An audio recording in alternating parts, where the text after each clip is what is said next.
Gotta say, having meaningful playoff basketball every night for the next 2 months is it's quite beautiful. Welcome, everybody. This is Heat Check, Tuesday, April 19th, 2022. Heat Check, the show that gives you everything you need to know to get smart about the next few days of the NBA playoffs. Brendan Glasheen, joined by the Action Network's Matt Moore and also Chris Raybon of the Action Network. We have best bets for the Tuesday and Wednesday games. We'll have player props that we're on tonight with the betting wheel. Looking forward to that. And then we also, like I said, we'll look ahead to Wednesday a little bit. That's all coming up. Everything we discuss on this show, the picks, data, all of it, it's available on the award-winning Action Network app. Let's get right into it. Tuesday, best bets. We each pick a spread or total from the three games on this Tuesday. We've got Atlanta, Miami, Minnesota, Memphis, and New Orleans, Phoenix, all game twos tonight. Matt Moore, get us started, please. Your best bet of Tuesday's games. Let's start with a team total. I'm going with Miami Heat under 113 and a half. I also like the combined under in this game, but I really like narrowing this down to just Miami under 113 and a half. So if you look at expected field goal percentage, there's a metric on Second Spectrum data that we have access to that says basically not just how teams shoot on average from the locations that a team shot from or what the contest level is, but also those specific shooters. Those specific shooters in those spots versus the contest level. Miami shot 9.2% better than expected. That's one of the highest marks in the playoffs over the last 3 seasons. It's the highest differential in this year's playoffs so far. The Heat had a 75.9% true shooting percentage off of Atlanta Hawks misses, and there were a lot of misses, and there should be, because the Heat defense is really good, but that level of production running off of misses is way too high. That's way above the league average. That's way above the playoff league average the last 3 seasons.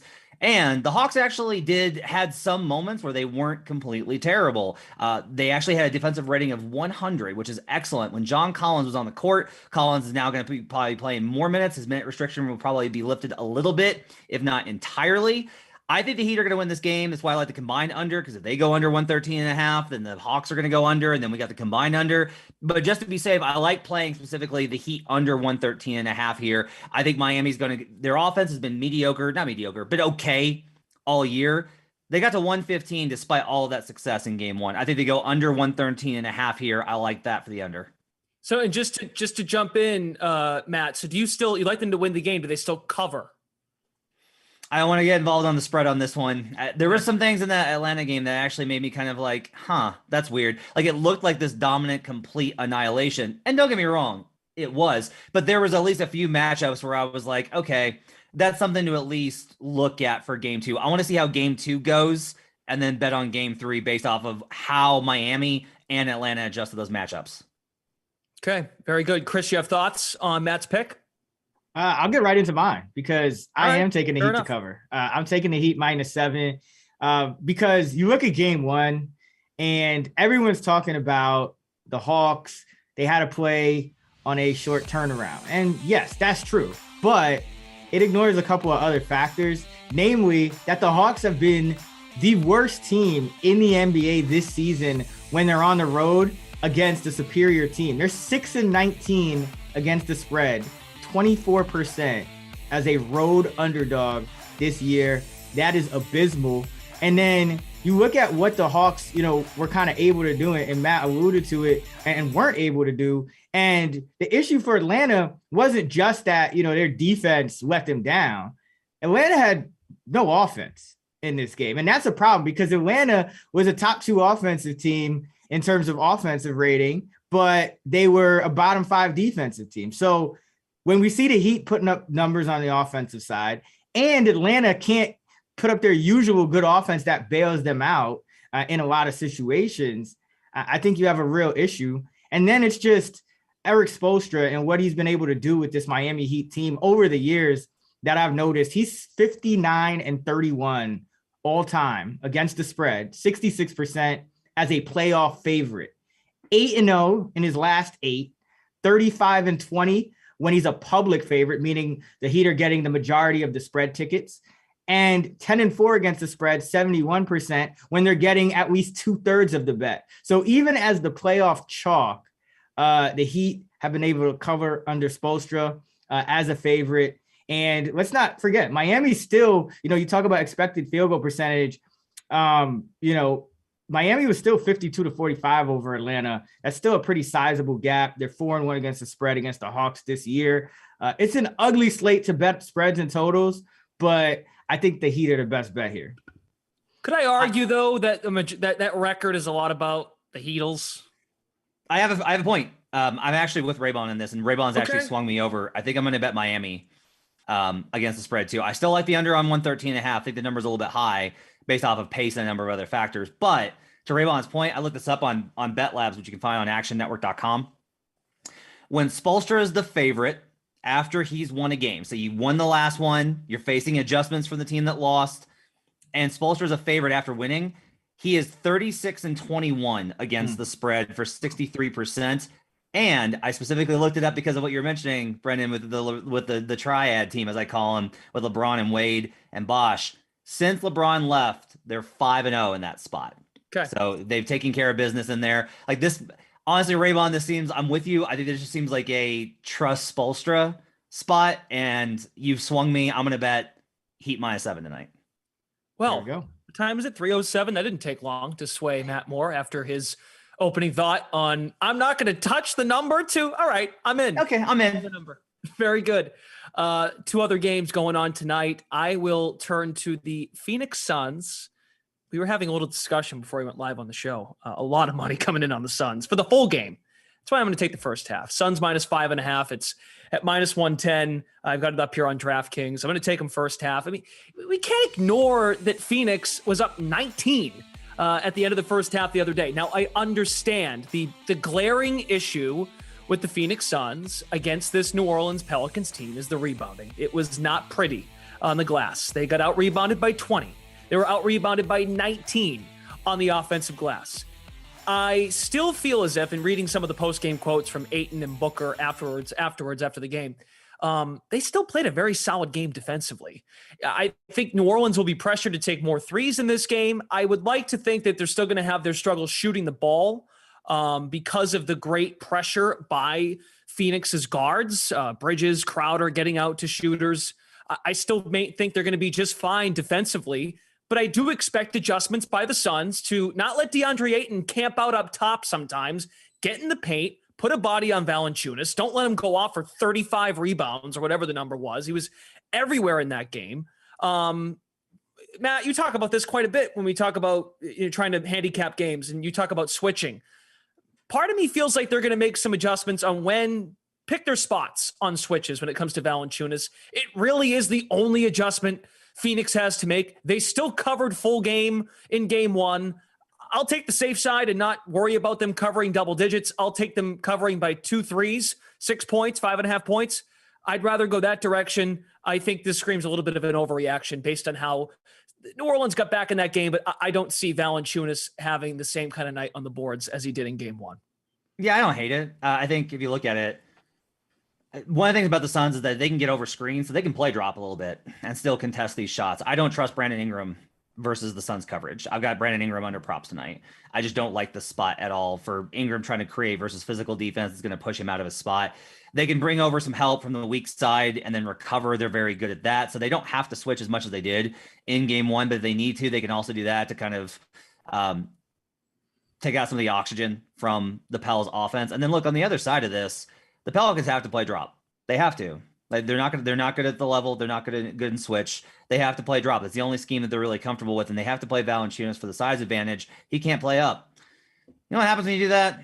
Chris Paul eats you alive. Chris Paul eats you alive, and Booker can do it too. I don't want to lay the number on this. It just feels a little weird given the spot. I'm not like, ooh, really want to lay 10 points here, but I think if you're going to bet this game, even with the Scott Foster situation, as Chris Paul is 1-13 in his last 14 playoff games against the spread with Scott Foster officiating, even then, I still think if you're going to play it, I think you have to be on the Suns. I'm with you. Raybon, first half is my move. You think that's okay?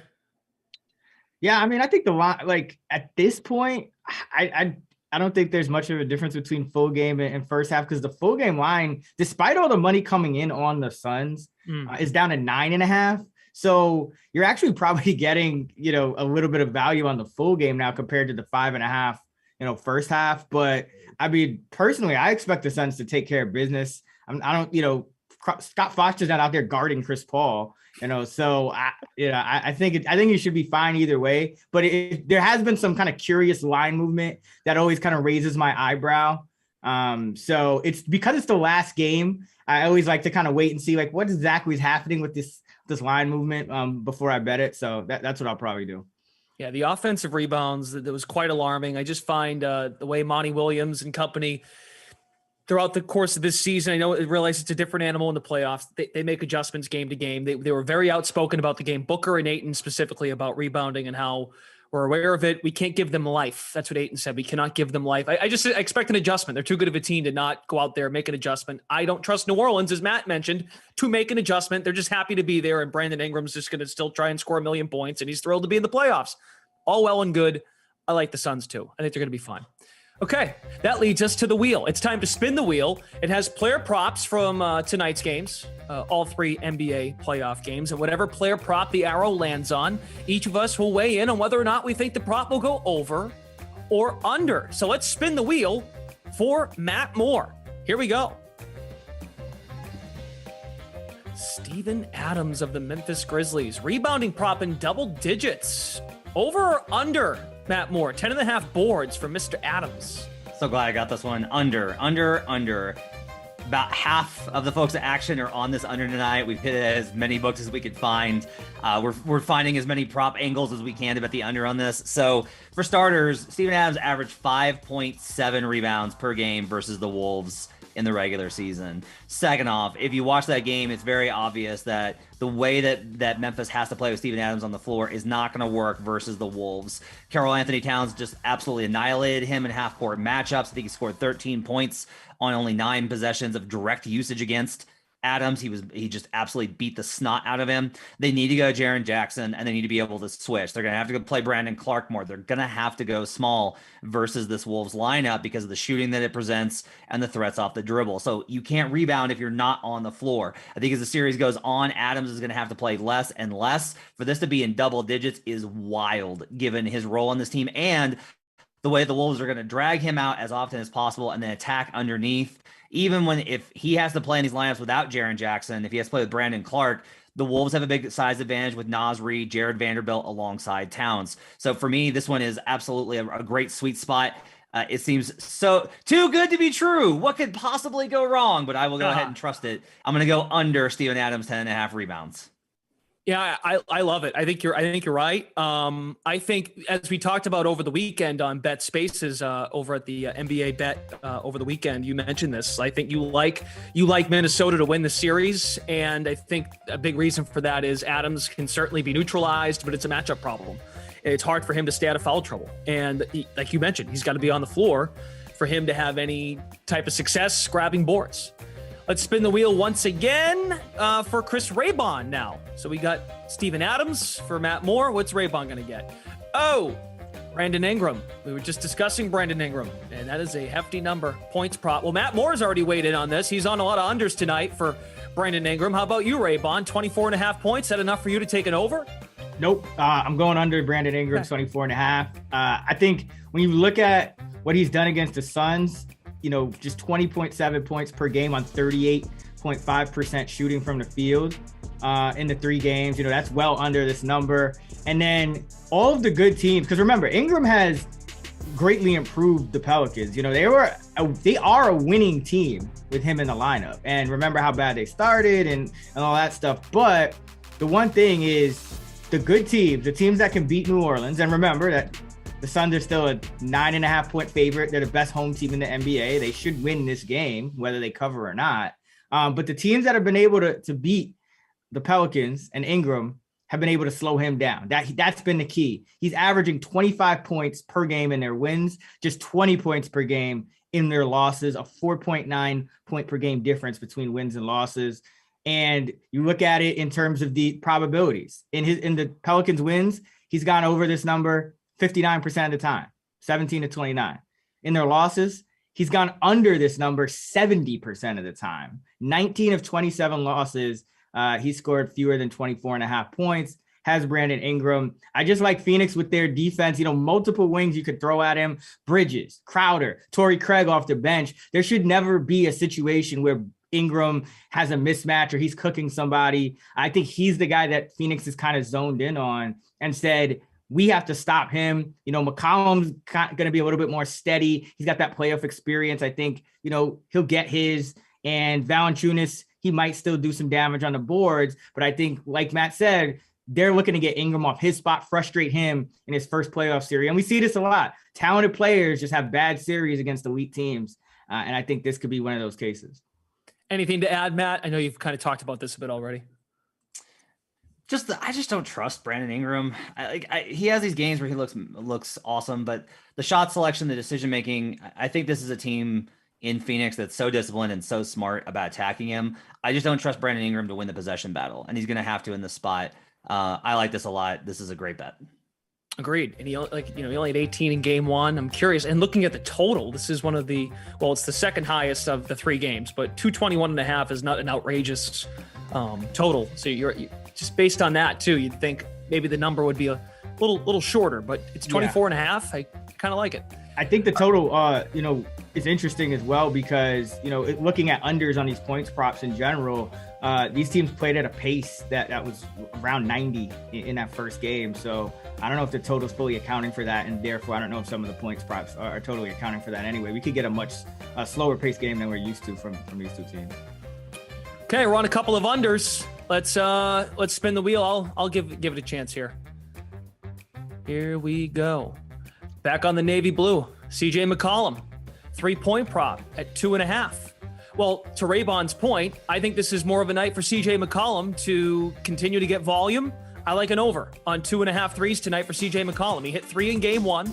There's also this weird trend with McCollum since he's joined the Pelicans. If you look back at just games they've lost, what happens when you're losing in a basketball game? You got to get up shots. You got to chuck. You got to find your way back in. And that's when CJ McCollum is just tossing up threes. I mean, just go through some of the game logs here. I won't bore you with going through them. But if you just go back and look at some of the games to end the regular season, a game against Memphis, they lose. He throws up 6. He throws up 10 in a game. They lost to the Spurs. He threw up 10. They lost to the Suns. He threw up 6. He made 3. 2.5 feels very, very low for CJ McCollum, given all the volume. He played 43 minutes. In game one, he ain't coming out of this game. They need him to be out there as the steady guy, as Raybon mentioned. I also mentioned this with when talking about the number, and I think Phoenix will cover. With all that being said, I actually think there'll be some slight adjustments where they'll pack the paint, which will leave McCollum open for some kick-out opportunities, whether it is an offensive rebound, whether it is a dump inside, and they want to put more pressure on Valanciunas so he doesn't eat up on the glass. I think McCollum will get some more clean looks from 3, but he got there on 8 attempts the other day, made 3 of them. I like it. I think it's at minus 115 I'm seeing here now on DraftKings. I like an over for CJ McCollum. I think this is too low of a number. Yeah, I mean, look, if the Suns go to that drop, that's like an easy adjustment, right? Is at least there will be more opportunities, both off the dribble and in spot ups. Like if they decide to collapse in on Ingram, that means the pass is going to be there. Ingram should be able to make that pass. He's improved in that capacity. Same thing with Jose Alvarado when he comes off the pick. So I think that there's a good opportunity here. I also kind of expect the Pelicans to try and push pace here a little bit. If you're in this spot, if you're Willie Green and you're looking at this matchup, I think you're probably saying to yourself, we can't slugfest with this team. We're going to have to make this an offensive-centric game. We're going to have to push pace, and we're going to have to get them back on their heels a little bit defensively. Easier said than done, but I do think at least based off of volume, that's probably going to mean more CJ threes. This is a good pick. Yeah, and just, from a practical standpoint, the Pelicans are outmanned here. So you're coming from behind, you got to shoot threes. Well, yeah. McCollum's really their only rotation player at this point. Maybe Murphy, but he's really their best 3-point shooter. And, he takes a lot more threes than Ingram, and he makes them at a much higher percentage than Ingram. And then, he's better than Jones. He's better. Valanciunas, obviously, will only take 1 or 2 a game, even though he's improved. So really, McCollum's the only guy to be jacking up threes. Alvarado's under 30% this year. He's the only guy to jack those up if they get down. Yeah, and maybe the number is where it is because it's respecting Phoenix and their defense on the perimeter, which again I get, but from a volume standpoint, and he's not coming out of the game, he's playing every minute, and that was evident in Game 1. 43 minutes to lead all players, including the Suns. Devin Booker played 41 minutes. Okay, we're not done. We're gonna look ahead to Wednesday and get ahead on some best bets. Of course, lines are subject to change as the next day unfolds, but there are lines posted. There are odds posted for player props and whatnot. So there's lots of good stuff available. So we're going to weigh in on it because why not? We're here. We'll keep it rolling. Matt Moore, you have a best bet or something you're feeling really good about here for Wednesday's games here on a Tuesday? I'm just obsessed with rebounds lately. That's like, I'm betting more rebounds than anything lately. And it's fun, honestly, because I don't know why, but it's fun to like watch a guy and be like, grab it, grab it, grab it, grab it. Good time. Let's keep it going. With Al Horford over 10.5 rebounds, you're going to find that Raybon and I are on a similar wavelength here. So in Game 1, Nick Claxton did most of the damage at center for the Nets in terms of plus minus. Andre Drummond was a minus 13. Now, I went back and looked at that. I did a breakdown for our game guy for this game, which you can find. And if you look at how that kind of works out, I think there's a good chance that Drummond wasn't actually the problem in those lineups. But I think Claxton gives them an advantage because Al Horford was awesome whenever Claxton was off the floor. He lost the minutes when Claxton was on the court. That's a pretty obvious adjustment to make. So how did Al Horford rebound in those minutes, even if he lost them? He had 11 rebounds with Nick Claxton on the floor in Game 1. 11. That gets us home here on its own. That's with only, I think, less than 28 minutes they played next to each other. So if we ramp that up, I think Horford's going to have a big rebounding game. The Celtics will have to play this battle of, if you go small, we're going to hurt you because now you're smaller than us. If you go big, we're going to space you out because now we have more shooting. That's going to be the battle they're going to have to wage throughout the series. They're very disciplined. Horford is going to understand, like, all right, they're switching and Claxton's up on the perimeter. That means I got Bruce Brown, who, by the way, he just absolutely beat up like a little brother in Game 1. He's going to have Bruce Brown or one of the guards. So I think Horford hits the offensive glass. I think he's good on the defensive glass. I like Al Horford over 10.5 rebounds in Game 2. Very good. I mean, and also just compared to Drummond and Claxton's pretty athletic, but Horford still for his age can move. Like he can get up and down in a game. He's great shape. I think that matters when you talk about what Drummond is. He's just a moose out there. He doesn't move as well as Horford does. How about you, Raybon? A favorite bet, side, total, player prop that you're looking ahead to on Wednesday's slate? Yeah, I'm going with Andre Drummond under 19.5 points, rebounds, and assists. And it kind of goes hand in hand with what Matt was just talking about with Al Horford. The Nets just were not as good with Drummond in the ball game in Game 1. And their entire comeback basically was once they, got in a lineup with Claxton.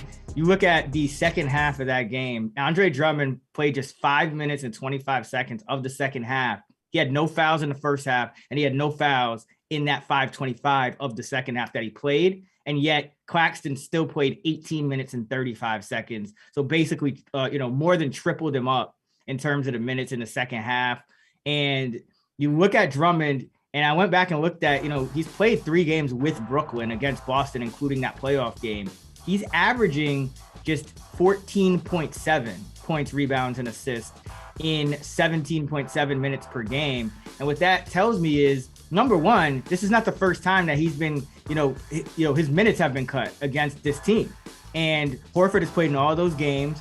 So Drummond's usually getting over 22 minutes a game, but averaging under 18 against this Boston team. And, if you like the 19.5 under, you can also go in on, the points. It's at 9.5. He's at 8.3 in the 3 games against Boston. And rebounding, he's not giving them what he normally does on the glass, which is another reason, and Matt kind of alluded to it, why I think he's not a good fit here. Just 5.7 rebounds per game. He's usually up in double digits against most teams, has not been against this Boston Celtic team. And we heard the commentators on air in that last game say, hey, they have to go smaller. They have to get Claxton in the game. But they also said, hey, maybe you play LaMarcus Aldridge some. So, I mean, we're getting one of these rare opportunities where early in a series, we have a guy that might just get played off the floor, at least for a couple of games.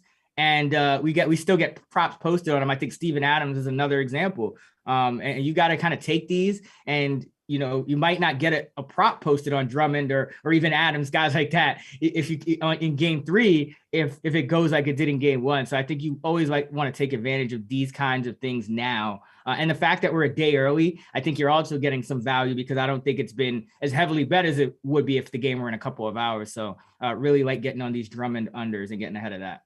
So I like this play for the minutes thing, because obviously we just talked about the difference between Claxton and Drummond and that kind of shift. My only concern here is, this is where I think the NBA playoffs get really interesting, Brendan, is when you're trying to predict what an adjustment's going to be, right? Like, what's the coach going to do? Because if plebe, does not know enough as much about basketball as Steve Nash, surprisingly, I would say, like, look, here's a really obvious adjustment. Start Nick Claxton, go small right out of the gate, punish their bigs, space the floor, use Claxton's athleticism. Then when they go small with Grant Williams, then you bring Drummond in. And in that case, Drummond might be able to hit this over just by putting up production. Even if they lose those minutes and he plays fewer minutes, he might be able to get like a bunch of putbacks and rebounds, but they're still losing the minutes on the defensive end. Like rebounds especially, he would dominate versus Grant Williams. Like if you switch that up, but to Raybon's in Raybon's favor here, I just don't necessarily know if Nash is going to go that route, and he may just be like, I just need to play Claxton more. Like that's a simple adjustment, right? Like Occam's razor is just play Claxton more. Nobody wants to be the first one to change their starting lineup. Coaches are always reluctant to do that, annoyingly so. So I think for game 2, the under is a really good spot. I do think there might be a possibility in game 3 we see a reversal and Drummond plays more and punishes those big lineups, and his number will drop. And if he's still on the board, that might be an opportunity to go the other way in game 3 and game 4. Yeah, that's kind of my worry, is that it's like, I think Drummond these things usually come back around. I think at some point he will be able to punish their bench, but I think by that time his props may be off the board. And to your point, with Nash and predicting adjustments, this is why I feel pretty good about this. Andre Drummond came to the Nets as he was a backup this year. He came to the Nets. He started every single game. So like Nash hasn't gone away from him yet. I think it's just going to be kind of like a Plumlee situation in Charlotte, where if it just doesn't work with him in the lineup, he plays that first 5-6 minutes of the half, just don't see him again.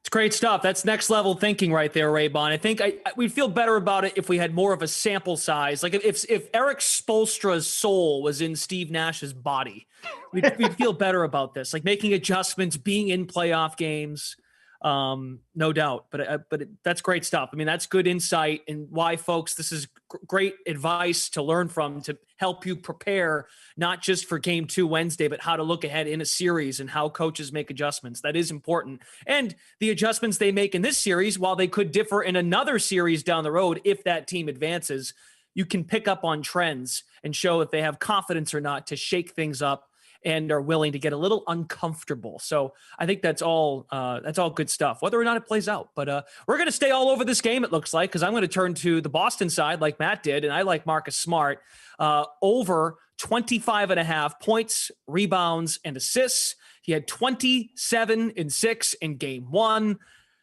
I feel like this number should be closer to 30 as opposed to 25. It's at 25.5. On DraftKings, you got to lay a little juice to take the over, but I'm into it. Unlike an Andre Drummond, Marcus Smart has the ball in his hands like the whole game. And clearly Brown and Tatum have turned a corner where they trust Marcus Smart having the ball in his hands. Yes, I'm guilty of seeing that last play where he up fakes the 3 and he actually passed the ball and didn't shoot it. So yeah, maybe I'm overreacting a little bit to that. And he just won Defensive Player of the Year, so I'm all in on the Marcus Smart love here lately. I'm going to keep this simple. Marcus Smart has the ball in his hands a lot. He's making good decisions. He only had 3 turnovers for a guy who had the ball in his hands as often as he did.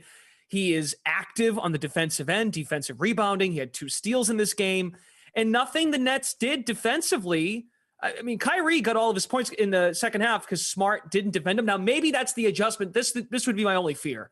Maybe the Celtics make an adjustment and put Smart on Irving in the second half, more so in that fourth quarter, so it negates Smart to have more of an impact with the ball in his hands, because he's using so much of his energy on the defensive end. But I feel like Smart's defensive energy turns into his offense, pushing tempo for the Celtics.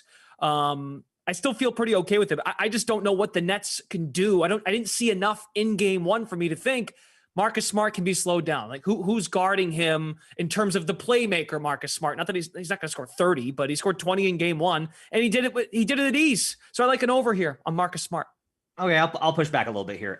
For starters, let's assume that the Celtics played what was pretty close to an incredible offensive game, and let's chip off one assist, maybe two from that total of 6. Let's go down to 4-ish, right? Maybe 5. Okay. We'll even go to 5. The rebounds, I think you're solid on, right? So you're at 12. So you only got to get 13 points. Do you want to know why he was unguarded? It was offensive rebounds. That was why. Now you can say like the offensive rebound edge is still going to be there, but he got offensive threes off of offensive rebounds. Marcus Smart is a career 32% 3-point shooter. But he's been better lately, 33% this year. Not a good shooter. Those plays were absolutely massive. Like one of the reasons I'll let you know, I like the Nets in this spot. I'm taking the Nets and I'm taking the points on the Nets is because I look at this and go, how many edges the Celtics got in game one and they needed the game winner, which was an incredible play. And maybe that's like the deciding game in this series. That's entirely possible. But with Smart, I do wonder about his ability to be that efficient in back-to-back games. I think it's very likely he clanks a few more. I think the Nets can do with their switching. That makes it, I think, a little bit tougher on him. You want him shooting open threes, not contested ones. Even if there's offensive rebounds, they're not guaranteed to find him on the perimeter. So I will push back a little on this at 25.5, but I think it'll be close. To be fair, in 5 games against the Brooklyn Nets this season, Marcus Smart is averaging 28, and that's in minutes that are probably a few per game lower than what he's going to play in this series, given that it's a playoff series. So I mean, and he's also averaged about 1 more per game at home just across all games. So I mean, I don't think it's like egregious either. Like I think from the data perspective, I think the over is the play. He has scored against the Nets. It's true. The Celtics had a blowout win in Brooklyn in one of those games, a game in which Irving did not play.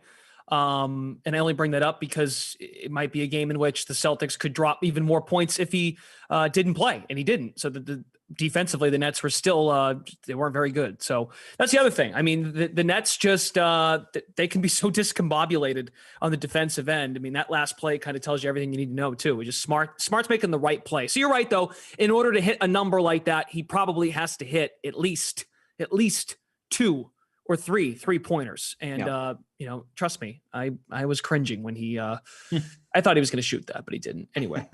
We have a quick question from the crowd over on YouTube. Yes, we are on YouTube today for Heat Check. Brian Johnson has a question about Chris Paul, who was outstanding in game one. He scored 30 efficient 30 points, 12 of 16 from the floor. Chris Paul's points prop tonight is 16.5. Quickly, Matt, and then Chris, let's get a thought here. Do you like Chris Paul to hit an over tonight on the points prop? We're basically asking him to get to half of what he did in game one. I think if you're going to play, I think the over is the play. I think the only concern you have to have is whether or not it's the Pelicans decide to change everything up and try and blitz him, sell out. Paul will punish that with assists. Maybe if you go points and assists over combined, might be a safer play because there's no way you can stop both. You can stop one or the other, but not both. I think the only concern there is that the Suns are up by so much he doesn't play in the fourth quarter. But honestly, in a lot of these games, even in 20-point games, the starters have been coming back in consistently for teams in the playoffs. That's just how it's going to be. I think points and assists is a really good one, just in case the Pelicans decide, hey, we need to put some more pressure on Paul and get the ball out of his hands. He'll still rack up assists that way because he's so good at beating it. But if they keep playing drop, he's going to have mid-range all day, and he's the best in the league at it. I think points and assists over, you're pretty safe. Points and assists for Chris Paul, 27.5 tonight. So you're asking for, probably close to 10. But yeah, I mean, something along those lines. Chris, you have a thought? Yeah, I think it's not what anyone wants to hear, but it's pretty much a toss-up. I think the line is correct because if you watch the post-game interview with CP3, they said, why did you kind of go off, and they were talking about that comment. I think it was Reggie made about reading the temperature in the room. Mm-hmm. And he said, I looked around and we were up big and then we started sagging. And so I just kind of took it, into my hands. And he said, in a different game, it could be Book. It could be somebody else. That's why we're a team. And I think that kind of gives you a little insight into Chris Paul's mindset. It's, yeah, if we're slacking off and letting the team back in the game and they're getting it to single digits, a team that we know we should beat, and we're at home, yeah, I'm going to take over the game. But they're still a 10-point favorite, a 9-10-point favorite. So there is a chance that he doesn't have to do that. There's a chance that Booker goes for 40 in this one, and Chris Paul just has to keep dishing it. So I do kind of agree with Matt. I think you want to maybe go another direction to kind of hedge that if you are going with the points. I also have a Paul prop I like, which is his over rebounds, because I think that's one way he's kind of been affecting the game, is just kind of they're not going to like run. So he just kind of waits for that rebound and walks it up. And he's been really good at home getting over his rebound prop. So there's a lot of ways you could go with CP3, but I don't think he's looking to necessarily, because of a matchup disadvantage, go off. It's just based on the kind of flow of the game. So if you can bet props live, that's another way you could kind of attack it too, because I think it's really going to be game flow dependent. Plus money on the rebounds prop as of now for Chris Paul tonight, 4.5 at plus 100. If you want to take points and rebounds, you're getting close to even money, minus 105, 21.5 points plus rebounds for Chris Paul. Looking forward to seeing how he plays tonight in game 2. We have 3 games tonight. We gave you some picks for Wednesday. We look forward to that. So just to recap what we have coming up for our picks tonight from the show, from Heat Check. Matt Moore is on the Heat team total under 113.5. Steven Adams under 10.5 rebounds. And looking ahead to Wednesday, Al Horford of the Celtics over 10.5 rebounds. Chris Raybon is on a number tonight. He's on the Heat -7. Brandon Ingram under 24.5 points. Andre Drummond Wednesday night for Brooklyn under 19.5 points, rebounds, and assists. I am on Suns first half tonight, -5.5. CJ McCollum to hit over 2.5 threes. And then Marcus Smart for Wednesday over points, rebounds, and assists. That is 25.5. That's going to do it for us. Matt Moore, anything to let us know about for buckets? Anything coming up here between games? How are you guys working the schedule this week? Daily, we have shows. We have shows every single day, giving you the breakdown, the workshop, breaking down the line, spreads, totals, props, everything. Check it out, Buckets. It's on the YouTube channel as well as wherever you get podcasts.